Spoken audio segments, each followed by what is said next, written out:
Le père tira brusquement sur le pantalon de son fils, révélant ainsi les cicatrices que l'enfant tentait désespérément de cacher. Le garçon s'entraînait à la natation, mais son entraîneur était d'une sévérité extrême. Chaque fois qu'il ne remplissait pas les exigences imposées, il était sévèrement puni. Sa mère savait depuis le début qu'il était battu par son entraîneur, mais elle avait choisi de fermer les yeux. En voyant les blessures sur les jambes de son fils, le père sentit son cœur se serrer. Furieux, il accusa l'entraîneur d'être trop cruel. Pourtant, le garçon refusa de lui donner raison. Pour lui, ces punitions étaient méritées, car il n'avait pas su répondre aux attentes. Il ne voulait pas blâmer son entraîneur. Le père proposa de changer d'entraîneur, mais sa femme s'y opposa catégoriquement. Depuis qu'il est sous sa direction, ses résultats ont fait un bond spectaculaire. Tant qu'il peut devenir champion, quelques blessures n'ont pas d'importance. Non, répondit-elle froidement. Le père resta silencieux, partagé entre colère et résignation. Finalement, il céda et accepta que son fils continue à s'entraîner avec cet entraîneur. Mais pour éviter qu'il ne subisse davantage de violence, il alla voir l'entraîneur en privé et lui offrit une somme d'argent en échange d'une promesse implicite, celle de ne plus frapper son fils. L'entraîneur prit l'argent sans hésiter, mais il ne fit aucune promesse en retour. Le lendemain, rien n'avait changé. Chaque erreur était toujours sanctionnée, chaque échec puni sans la moindre indulgence. À bout, le garçon explosa. Il repoussa violemment son entraîneur et s'enfuit du centre de natation. Terrifié à l'idée de rentrer chez lui et d'affronter la colère de sa mère, il courut jusqu'au bureau de son père, où il se jeta dans ses bras en sanglotant. Je ne veux plus nager. Je ne veux plus être frappé. Son père le ramena à la maison. En apprenant que son fils voulait arrêter la natation, la mère perdit tout contrôle. Elle ne pouvait pas accepter qu'il abandonne ainsi.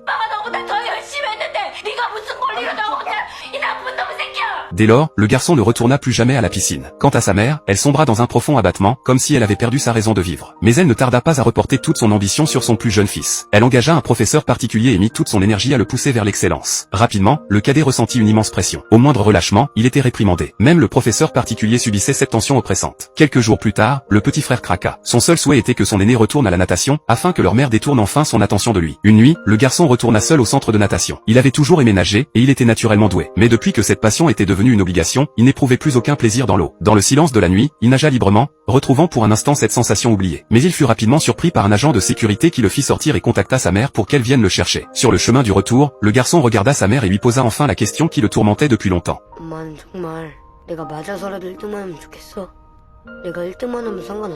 Elle resta silencieuse. C'est alors qu'elle comprit qu'elle n'avait jamais réellement prêté attention à ses enfants. Les larmes lui montèrent aux yeux. Mais en voyant son expression, le garçon avait déjà compris la réponse. Le lendemain, il alla retrouver son entraîneur et lui demanda de le reprendre sous son aile. Mais ce dernier n'était pas dupe. Il savait que le garçon ne voulait pas vraiment s'entraîner, mais seulement satisfaire sa famille. Il ne lui donna aucune réponse, se contentant de lui tendre une paire de lunettes de natation avant de s'éloigner. Le garçon comprit que c'était une acceptation silencieuse. Dès lors, il reprit l'entraînement, avec la même rigueur qu'auparavant. Et bien sûr, les punitions ne cessèrent pas. Quelques mois plus tard, lors du championnat national, il décrocha enfin la première place. Un autre nageur lui demanda « Qu'est-ce que ça fait d'être champion ?» Le garçon ne répondit pas immédiatement. Son regard se posa sur un coin du vestiaire, où plusieurs balais cassés étaient entassés. Ils semblaient être les témoins silencieux de tout ce qu'il avait enduré pour en arriver là.